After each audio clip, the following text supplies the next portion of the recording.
Bapak Ibu jemaat yang diberkati Tuhan, pagi hari ini kebenaran firman Tuhan kita akan berbicara satu tema yang perlu, yang penting untuk kita bahas, untuk kita renungkan, yakni Tuhan kehidupanku. Bapak Ibu jemaat kekasih Tuhan dimanapun saudara berada, sebagai orang Kristen tentunya tidak ada yang lain selain Tuhan adalah segala sesuatu dalam hidup kita.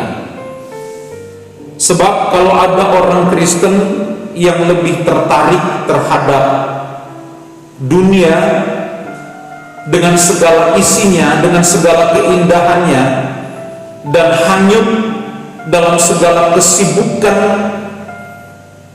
saudara, saya mau ingatkan bahwa setiap kita anak-anak Tuhan pasti Tuhan terlibat di dalamnya.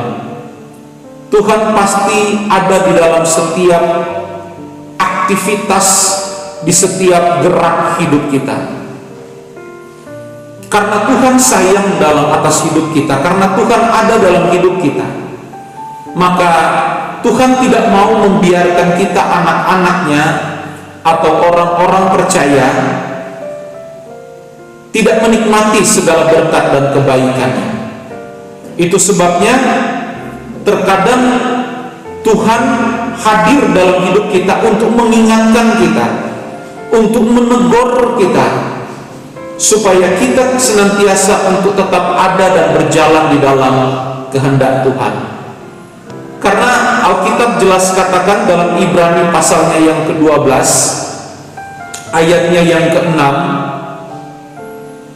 karena Tuhan menghajar orang yang dikasihinya dan ia menyesah orang yang diakuinya sebagai anak. Di dalam kitab Wahyu juga dikatakan dalam pasal 3, Wahyu 3 ayat 19, Alkitab katakan, barang siapa kukasihi ia kutegur dan kuhajar, sebab itu relakanlah hatimu dan bertobat. Inilah kasih Allah yang Allah nyatakan, tunjukkan dalam setiap kehidupan kita. Tuhan tidak mau membiarkan kita untuk tidak menikmati berkat dan kebaikannya. Teguran-teguran yang Tuhan nyatakan dalam kehidupan kita anak-anak Tuhan bisa melalui banyak hal.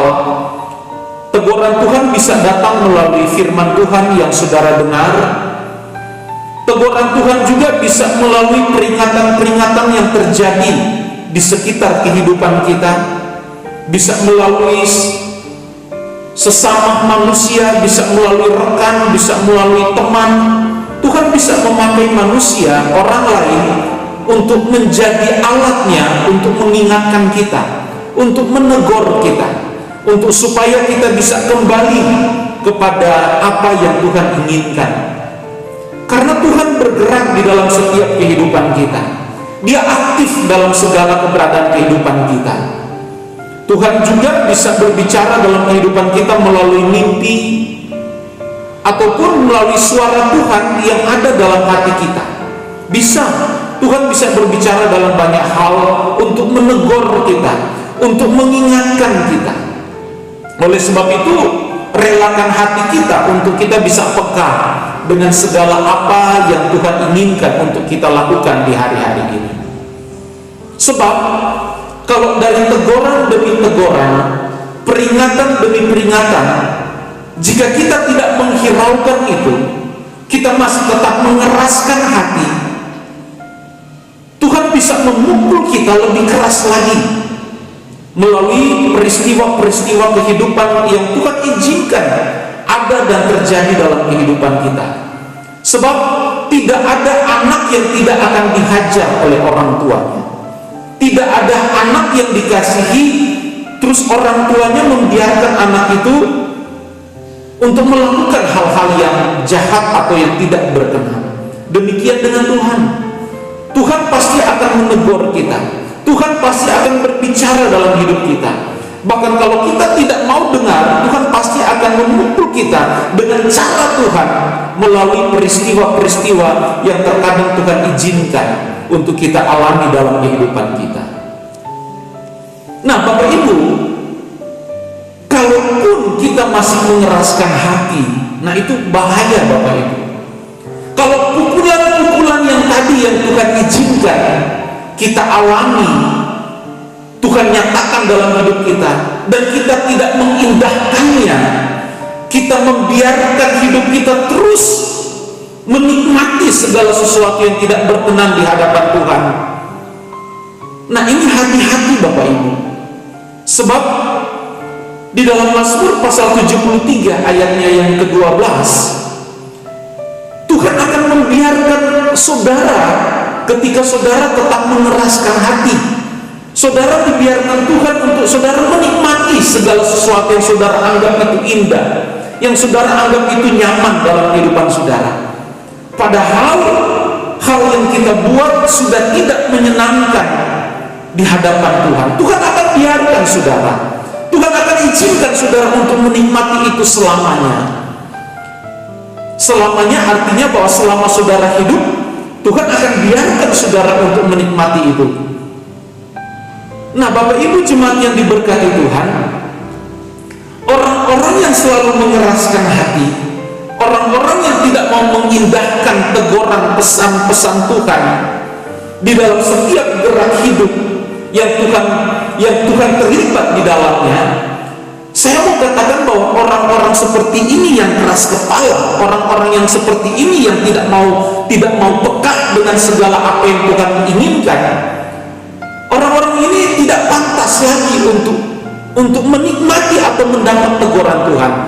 Karena Tuhan sendiri berkata dalam Mazmur 73 ayat 12, sesungguhnya itulah orang-orang fasik, mereka menambah harta benda dan senang selamanya. Artinya di sini ada Tuhan membiarkan orang-orang yang tidak mau ditegur, orang-orang yang tidak mau mengindahkan pesan-pesan Tuhan. Tuhan akan biarkan orang-orang itu, karena memang mereka tidak mau mengindahkan pesan Tuhan. Mereka tidak mau peka dengan apa yang Tuhan inginkan untuk mereka lakukan. Mereka tidak perlu lagi untuk mendapat teguran Tuhan, karena ingat, dalam diri kita ada kehendak bebas, di mana kehendak bebas ini Tuhan tidak akan intervensi. Manusia siapapun dia tidak bisa untuk intervensi. Demikian dengan Tuhan. Tinggal bagaimana kita mengarahkan kehendak bebas ini untuk Tuhan atau untuk kepentingan pribadi, untuk memuaskan hawa nafsu kita. Nah, saudaraku, Tuhan menegur kita ketika kita mulai hidup dalam keadaan di mana kita menjadikan dunia ini sebagai kehidupan kita.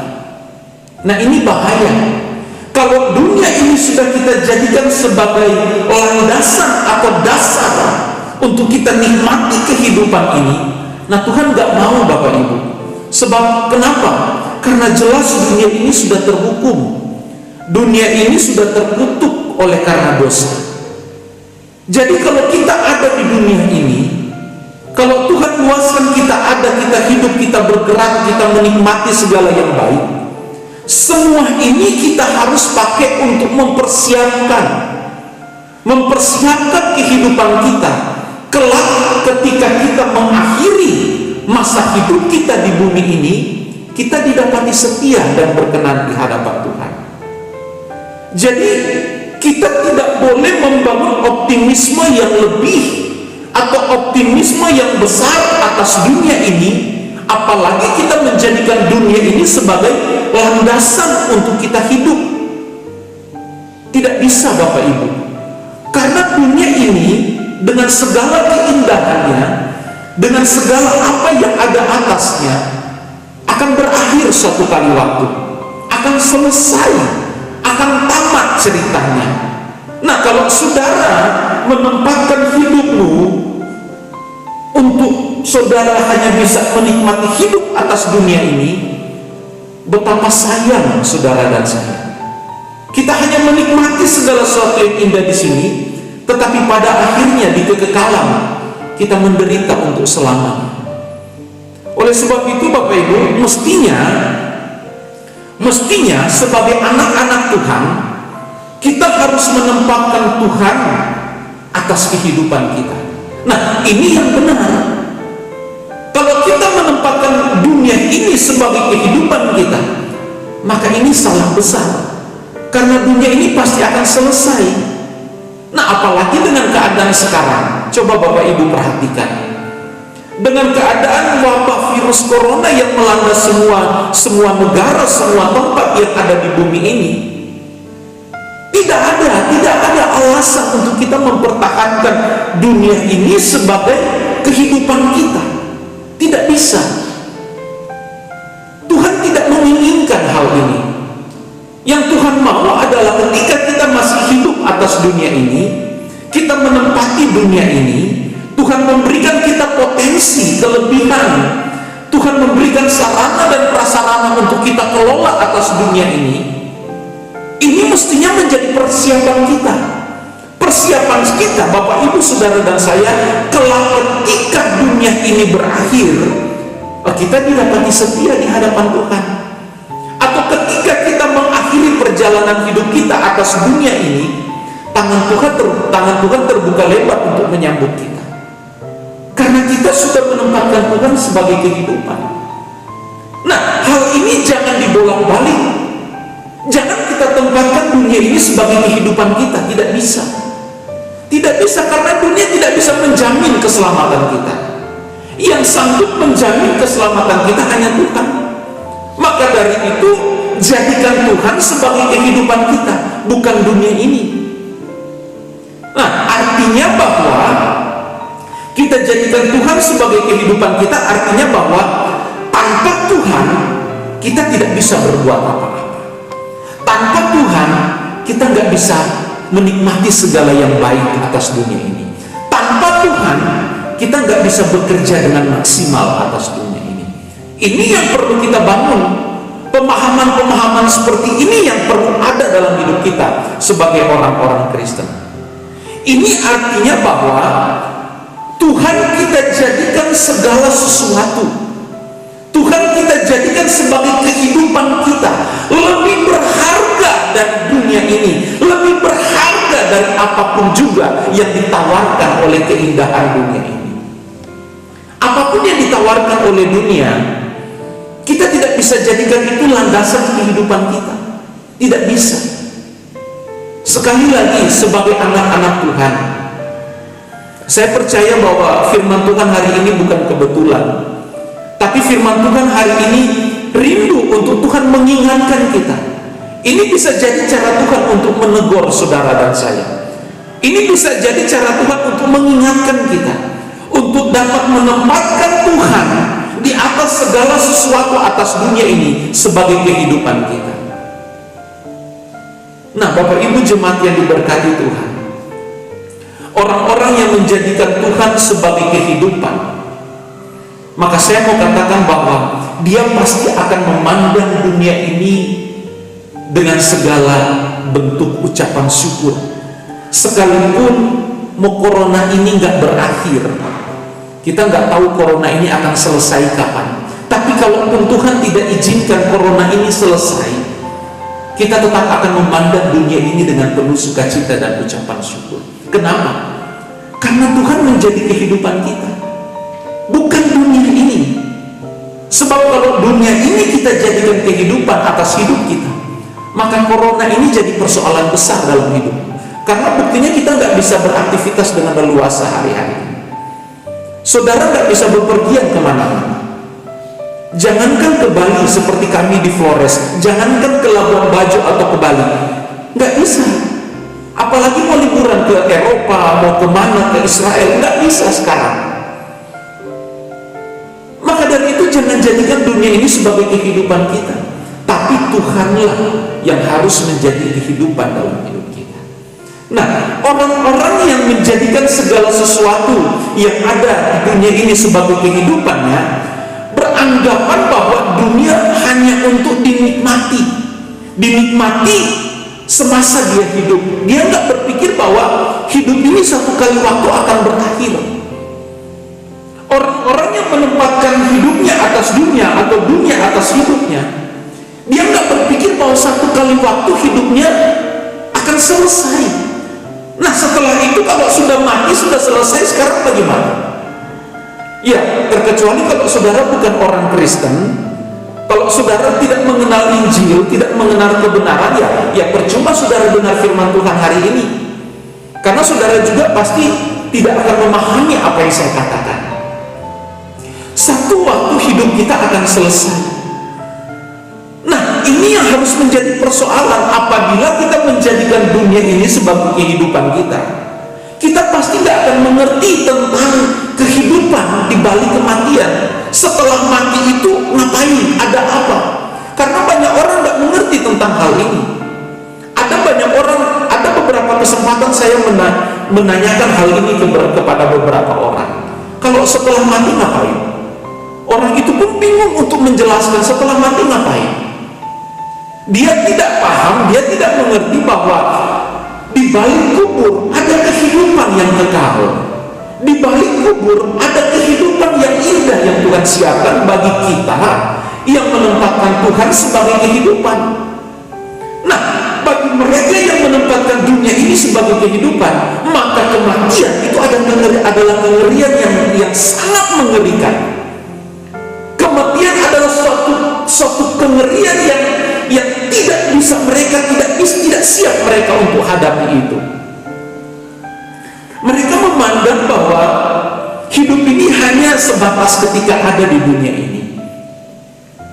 Oleh sebab itu Bapak Ibu, mari sebagai orang percaya, sebagai anak Tuhan, kita membangun suatu pandangan yang lebih indah lagi, yaitu menjadikan Tuhan sebagai kehidupan kita. Sebab kalau kita jadikan Tuhan sebagai kehidupan kita, maka saya percaya segala tantangan, segala bentuk persoalan, segala warna-warni kehidupan yang mungkin menyakitkan dalam hidup kita, kita pasti akan sanggup menjalani hidup ini dengan indah. Kita pasti sanggup menjalani hidup ini dengan baik. Nah Bapak Ibu, ada orang-orang yang tidak, tanpa mereka sadari, mereka hidup tidak menghormati Tuhan dengan benar. Sehingga dalam kehidupan mereka, hari demi hari, mereka memfokuskan hidup mereka hanya untuk kenyamanan hidup mereka. Hanya untuk segala sesuatu yang dapat membuat daging ini nyaman. Nah ini berbahaya Bapak Ibu. Sebab Alkitab berkata bahwa ada jalan yang disangka orang lurus, tapi ujungnya itu maut. Nah orang-orang seperti ini sangat berbahaya, apalagi kita sebagai anak-anak Tuhan.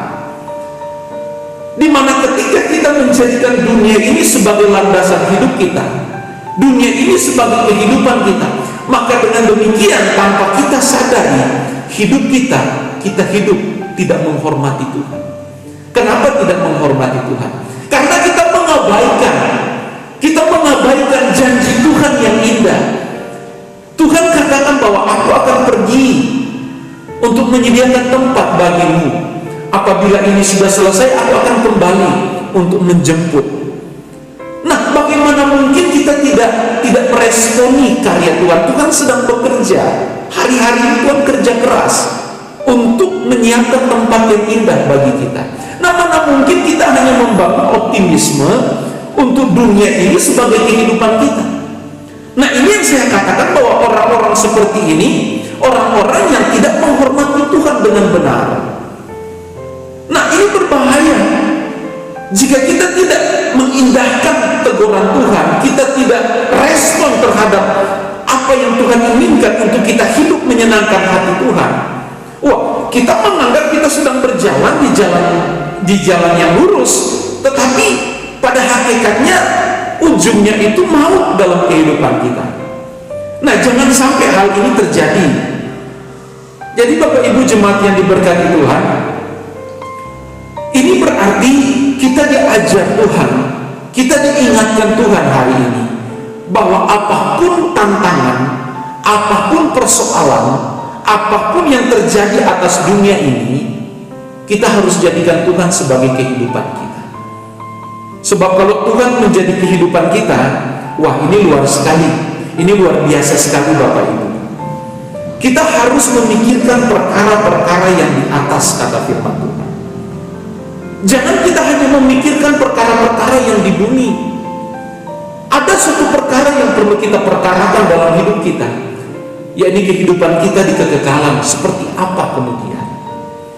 Nah, Bapak Ibu jemaat yang diberkati Tuhan, saya mau baca satu ayat, Injil Yohanes pasal 14 ayat 1 sampai ayat 3 yang tadi saya sudah sempat singgung. Janganlah gelisah hatimu, percayalah kepada Allah, percayalah juga kepadaku, kata Tuhan Yesus. Di rumah Bapakku banyak tempat tinggal. Jika tidak demikian, tentu aku mengatakannya kepadamu, sebab aku pergi ke situ untuk menyediakan tempat bagimu. Dan apabila aku telah pergi ke situ dan telah menyediakan tempat bagimu, aku akan datang kembali dan membawa kamu ke tempatku, supaya di tempat di mana aku berada, kamu pun berada. Nah, inilah yang harus kita tuju Bapak Ibu. Langit baru, bumi baru yang Tuhan siapkan bagi kita. Ini yang harus menjadi target utama kita selama kita masih ada di dunia ini. Jadi dunia ini kita hidup, kita bergerak, kita bekerja. Sebenarnya ini adalah persiapan waktu yang Tuhan berikan dalam hidup kita untuk mempersiapkan hidup kita sendiri untuk kita menikmati langit baru dan bumi baru. Bukan bumi yang ada saat ini, karena bumi yang ada saat ini pasti selesai, pasti akan berakhir. Bahkan berakhirnya itu juga ngeri, lautan api. Lautan api. Nah, beberapa hari lalu ada fenomena bagaimana meteor melintasi bumi. Di beberapa tempat di Papua sempat terlihat dengan jelas, dan di beberapa tempat yang lain di belahan bumi yang lain. Itu baru meteor yang melintas. Orang-orang sudah pada histeris dan ketakutan. Ada yang ketakutan, ada yang menikmati dengan nyaman. Tapi tidak sedikit yang ketakutan. Nah, apalagi Alkitab katakan bumi ini akan hancur oleh karena unsur-unsur langit akan jatuh. Jadi Bapak Ibu, mari kita membangun optimis, kita membangun pandangan untuk bumi ini kita jadikan tempat sebagai persiapan, bukan sebagai kehidupan. Persiapan untuk kita kelak nanti sama-sama bersama Tuhan ada di langit baru dan bumi baru. Nah, Bapak Ibu, kalau pesan-pesan seperti ini tidak diingatkan lagi, ini sangat berbahaya Bapak Ibu. Nah, gereja harus menjadi tempat untuk mengingatkan ini. Gereja harus bisa menjadi sarana Tuhan untuk mengingatkan pesan-pesan seperti ini. Karena banyak orang Kristen hari-hari ini mulai terbuai dengan keindahan dunia. Bahkan ada yang berdoa, Tuhan, biar cepat corona ini bisa selesai, supaya saya bisa jalan sana sini, pesiar sana sini. Waduh, nggak salah, saudara punya segala sesuatu fasilitas mungkin yang bisa membawa saudara kemana saja. Tetapi kenapa saudara tidak berdoa, jika corona ini selesai, aku mau hidup untuk menyenangkan hati Tuhan. Ini yang perlu terjadi dalam hidup kita. Nah, kami hamba-hamba Tuhan, saya sebagai gembala harus menyampaikan ini bagi setiap kita. Harus menyampaikan pesan Tuhan ini untuk kita ingat senantiasa. Oleh sebab itu pagi hari ini, di tempat ini, di mimbar ini, saya mau mengingatkan setiap saudara yang sempat menyaksikan atau mengikuti ibadah streaming pagi hari ini. Bahkan ada jemaat Tuhan yang melayani hari ini, mereka mendengar ini semua. Jadi Bapak Ibu jemaat yang diberkati Tuhan, orang Kristen yang benar adalah orang Kristen yang menjadikan Tuhan sebagai kehidupannya dan mendekat kepada Tuhan bukan karena mencari pemenuhan kebutuhan jasmani saja, melainkan kita menjadikan Tuhan sebagai kehidupan kita. Karena ada orang-orang yang katanya Kristen yang cari Tuhan, ikut Tuhan, tapi hanya butuh yang enaknya dari Tuhan. Dia tidak mengerti bahwa di balik segala berkat yang Tuhan berikan, di balik segala kenyamanan yang mungkin Tuhan berikan, sebenarnya itu adalah persiapan untuk kita benahi hidup kita, mempersiapkan hidup kita untuk kelak indah dan layak di hadapan Tuhan. Jadi orang Kristen yang benar adalah orang Kristen yang menjadikan Tuhan sebagai kehidupannya dan mendekat kepada Tuhan untuk mau melakukan kehendaknya, bukan hanya untuk mau mencari kepentingan-kepentingan pribadi. Ayo, siapa yang cari Tuhan hanya untuk kepentingan pribadi? Saya enggak, Om. Tapi mungkin dari doa saudara tanpa sadar saudara berdoa hanya untuk kepentingan pribadi. Tuhan, hari ini Tuhan berkati saya. Kata berkati saya ini enggak salah. Tetapi kenapa kita enggak berdoa, Tuhan, apa yang harus aku buat hari ini untuk menyenangkan hati? Ayo, Bapak Ibu jemaat yang diberkati Tuhan, keadaan yang membahayakan dalam kehidupan kita adalah ketika kita tidak peka dengan apa yang Tuhan inginkan. Ini berbahaya dalam kehidupan kita. Keadaan ini harus kita sadari, cepat harus kita sadari. Ketika kita mendengar apa yang Tuhan mau untuk kita lakukan melalui firman Tuhan, bisa Tuhan berbicara melalui hamba-hamba Tuhan. Tuhan bisa mengingatkan saudara melalui suami, bisa juga mengingatkan kepada istri, istri kepada suami. Siapapun Tuhan bisa pakai untuk mengingatkan kita. Nah, kita harus peka dengan hal ini, karena jika kita tidak menaruh kepekaan terhadap semuanya ini, saudara sedang membahayakan hidup saudara. Kenapa? Karena ada waktunya Tuhan akan membiarkan saudara seperti Firaun. Seperti Firaun, Tuhan membiarkan Firaun. Teguran demi teguran datang, tapi Firaun tetap mengeraskan hati. Teguran tulah demi tulah menimpa Israel, menimpa Mesir, tapi Firaun tetap mengeraskan hati.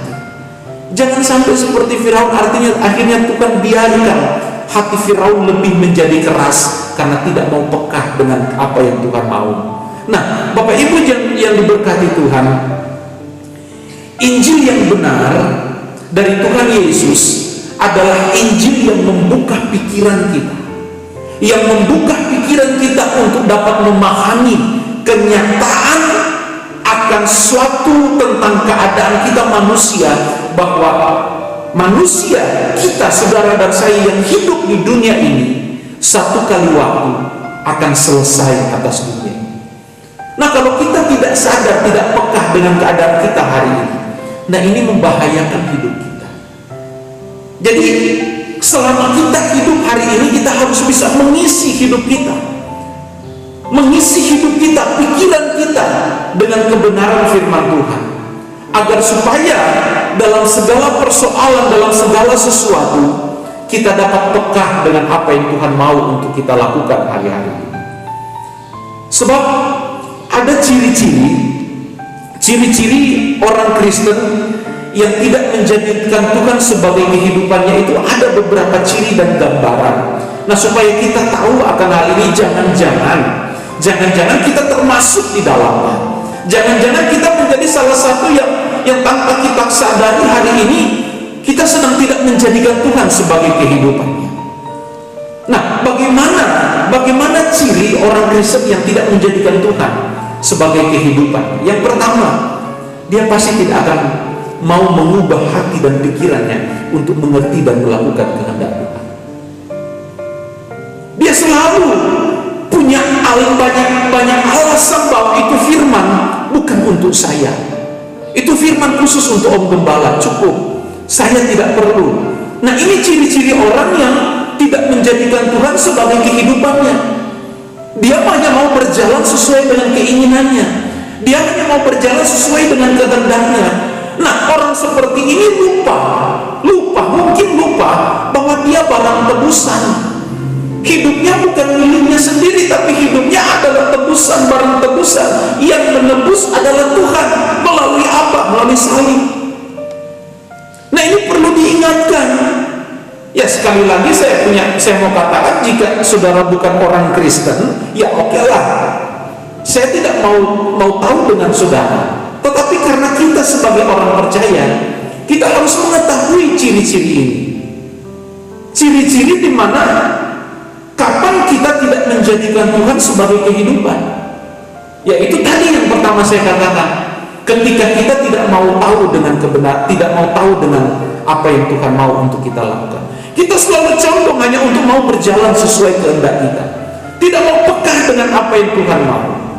Padahal Tuhan sudah berbicara berulang-ulang mengingatkan kita. Bahkan terkadang mungkin Tuhan sudah memukul kita dengan persoalan, dengan masalah-masalah kehidupan, tapi kita masih tetap berkeras hati seperti Firaun mengeraskan hati. Nah, mestinya kita harus jadi seperti 3 orang Majus, di mana mereka peka dengan suara Tuhan, mereka peka dengan apa yang Tuhan mau. Tuhan datang mengingatkan mereka melalui mimpi untuk ketika mau pulang ke kampung, jangan ikut jalan yang ketika mereka datang, harus ikut jalan yang lain. Mestinya kita harus jadi seperti orang-orang Majus ini, peka dengan suara Tuhan. Kalau kita peka dengan suara Tuhan, pasti mara bahaya akan terhindar dalam hidup kita. Nah, yang berikut, orang yang tidak menjadikan Tuhan sebagai kehidupan adalah orang yang tidak mempersiapkan dirinya selama dia hidup di bumi ini. Tidak mempersiapkan dirinya artinya tidak mau berusaha merubah pola berpikir yang tidak sesuai dengan kebenaran firman Tuhan. Aduh om, kayaknya Kristen itu berat ya. Memang kekristenan itu ya begini. Berat menjalani kehidupan kekristenan itu Bapak Ibu. Bagi kita yang tidak mau untuk peka dengan suara Tuhan. Tapi bagi kita yang terbuka hati, bagi kita yang mau untuk dibentuk, Tuhan pasti akan memampukan kita untuk menghadapi atau untuk melakukan kehendaknya. Buktinya banyak tokoh-tokoh Alkitab yang mau dibentuk, misalnya Abraham. Kalau saya jadi Abraham, dengar suara yang gak jelas waktu itu di zaman Abraham, saudara bisa bayangkan, itu zaman kuno, zaman prasejarah. Saudara, tiba-tiba Abraham mendengar suara, "Hai Abraham, keluarlah engkau dari Ur-Kasdim, dari kampungmu, pergilah ke tempat yang akan aku." Pergilah ke tempat yang akan, belum pasti. Abraham hidup nyaman di Ur-Kasdim, oh dia kaya. Bukti kekayaannya begitu tercatat dalam Alkitab. Dia kaya, dia nyaman, dia punya segala sesuatu. Tiba-tiba dengar suara yang entah dari mana munculnya untuk suruh Abraham keluar. Nah, logikanya, hitung-hitungannya konyol kalau Abraham dengar suara yang gak jelas, tahu-tahu jalan entah kemana, tidak ada tujuan. Tapi karena Abraham dengar-dengaran, Abraham peka, apapun resikonya, dia percaya bahwa ini suara yang dia dengar adalah suara yang sumbernya, dia waktu itu belum tahu bahwa itu Allah, adalah suara yang dari yang maha kuasa. Entah apa dia mengerti tentang Allah waktu itu, saya tidak tahu. Suara yang maha kuasa, dari yang maha kuasa, dia tunduk, dia berjalan. Di sepanjang jalan, saudara perhatikan, Alkitab mencatat dari sejak keluar dari Ur-Kasdim, Abraham sudah mengalami persoalan. Apa? Harus berperang kan? Berperang dengan Kedorlaomer, berperang. Di perjalanan, saudara bisa bayangkan, yang pertama masalahnya Abraham gak tahu alamat yang akan dia tuju, gak pasti. Sepanjang perjalanan ada banyak musuh yang menghadang. Sepanjang perjalanan maut bisa dia alami. Bahkan dalam perjalanan dia punya komunikasi dengan yang nanti dia kenal adalah Allah yang benar. Ketika Allah memwujud nyatakan janjinya, masalah pun terjadi, ya Tuhan minta anaknya. Ini masalah Bapak Ibu. Sampai kalau saudara perhatikan dalam kitab Ibrani, sampai mati Abraham tidak mencapai tanah tempat yang ditunjukkan oleh Allah. Tidak sampai Abraham. Tetapi kenapa Abraham dengan sukacita menjalani proses kehidupan? Karena dia belajar peka, sehingga akhir hidupnya Abraham dinobatkan sebagai bapa orang percaya. Nah, itu sebabnya Bapak Ibu jemaat yang diberkati, tanda ciri yang kedua orang yang tidak menjadikan Tuhan sebagai kehidupannya adalah orang yang tidak mau merubah cara berpikir. cara berpikir sesuai dengan apa yang Tuhan mau. Apalagi kita yang sudah nyaman dengan cara berpikir kita seperti hari-hari ini. Kita yang sudah punya pola berpikir yang sejak lahir sudah membentuk karakter kita. Wah, ini susah Bapak Ibu. Susah untuk kita mau tinggalkan. Tetapi susah bagi kita yang nggak mau peka. Tapi bagi kita yang mau peka, tidak ada yang mustahil. Maria, buktinya Maria hanya berkata, jadilah padaku karena aku ini hamba Tuhan. Akhirnya dengan cerita yang panjang kita tahu bahwa Maria dijadikan Tuhan sebagai perempuan yang dimuliakan karena dia dipakai Tuhan untuk melahirkan putra Bapa yang tunggal atas kita hari-hari ini. Masih banyak Bapak Ibu ciri-ciri orang yang tidak menjadikan Tuhan sebagai kehidupannya. Tapi 2 poin ini bisa menjadi dasar kita untuk kita memperkarakan hidup kita. Apakah hari ini kita sudah menjadikan Tuhan sebagai kehidupan atau belum? Mari Bapak Ibu, saya mau supaya kita mengerti akan hal ini, karena masih banyak orang Kristen yang tidak mengerti akan hal ini. Tapi bagi kita hari ini yang sudah dibukakan firman Tuhan, Allah meningkatkan rahasia firman-Nya. Untuk kita hidup hari ini, kita mempersiapkan hidup kita untuk kita kelak nanti bersama dengan Tuhan. Nah, satu-satunya cara untuk kita bisa sampai di mana Tuhan berada adalah jadikan Tuhan sebagai kehidupan. Nah, kalau kita sudah jadikan Tuhan sebagai kehidupan, maka saya mau katakan bahwa dengan demikian saudara dan saya selesai dengan diri saudara dan saya. Kenapa? Karena tidak ada beban lagi dalam kehidupan kita. Kita enjoy menghadapi hari-hari ini. Kita nikmati perbuatan tangan Tuhan yang ajaib. Nah, saudaraku, Bapak Ibu yang diberkati Tuhan, Tuhan menghendaki agar setiap kita orang percaya itu bisa berjuang dan menjadikan Tuhan sebagai kehidupan. Menjadikan Tuhan sebagai kehidupan itu tidak seperti film-film dongeng seperti Aladin yang langsung jadi. Enggak, tapi butuh perjuangan Bapak Ibu. Butuh perjuangan. Enggak gampang perjuangan ini. Tidak mudah, saya katakan tidak mudah. Tetapi orang yang mau sungguh-sungguh untuk mau menjadikan Tuhan sebagai kehidupannya, Tuhan pasti akan bekerja sama dalam kehidupan orang itu. Tuhan pasti akan campur tangan dalam kehidupan orang itu. Karena memang ada semangat, ada gairah dari kehidupan orang itu, karena dia mau menjadikan Tuhan sebagai kehidupannya. Nah, orang yang menjadikan Tuhan sebagai kehidupan akan lebih memperhatikan kehidupan yang ada di dalam kehidupan batinnya daripada kehidupan lahiriah. Ini juga salah satu ciri. Orang yang mau menjadikan Tuhan sebagai kehidupan, dia pasti akan lebih memperhatikan manusia batiniahnya daripada manusia lahiriahnya. Ditangkap ya Bapak Ibu ya. Manusia batiniah inilah yang perlu kita dandani. Manusia yang ada di dalam inilah, batin kita inilah yang perlu dibaharui hari demi hari. Kalau yang di dalam ini sudah cantik, sudah ganteng, terpancar keluar pasti cantik dan ganteng. Tapi kalau kita hanya mendadani itu manusia lahiriah kita, mungkin dapat dilihat orang cantik dan ganteng, tapi dalamnya bobrok, rusak, nggak berkenan bagi Tuhan. Nah, ini fakta. Faktanya memang masih banyak orang, termasuk orang Kristen di dalamnya, masih lebih condong memperhatikan manusia lahiriahnya daripada manusia batiniahnya. Nah, bagaimana mungkin kita menjadikan Tuhan sebagai kehidupan kalau yang kita perhatikan adalah manusia lahiriah? Mestinya kita harus membenahi, kita harus mendandani manusia lahiriah kita lebih dulu. Nanti kemudian yang batinnya itu akan nyusul, akan ngikuti dengan sendirinya, secara alamiah itu akan ngikut.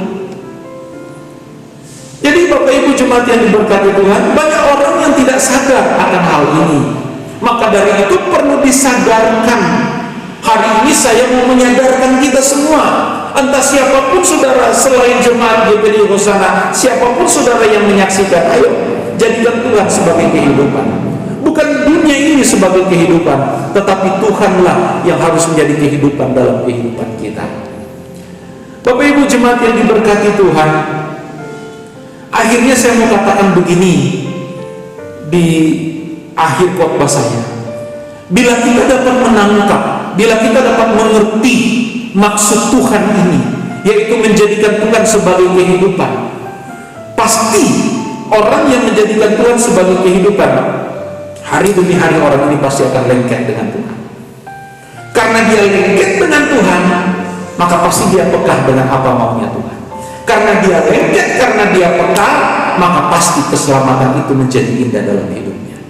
Dan karena dia lengket, dia peka, keselamatan menjadi indah, maka bumi ini pun dia akan memandang bumi ini dengan penuh optimisme. Karena apa? Karena bumi dia jadikan sebagai tempat untuk mempersiapkan hidup menjelang kedatangan Tuhan.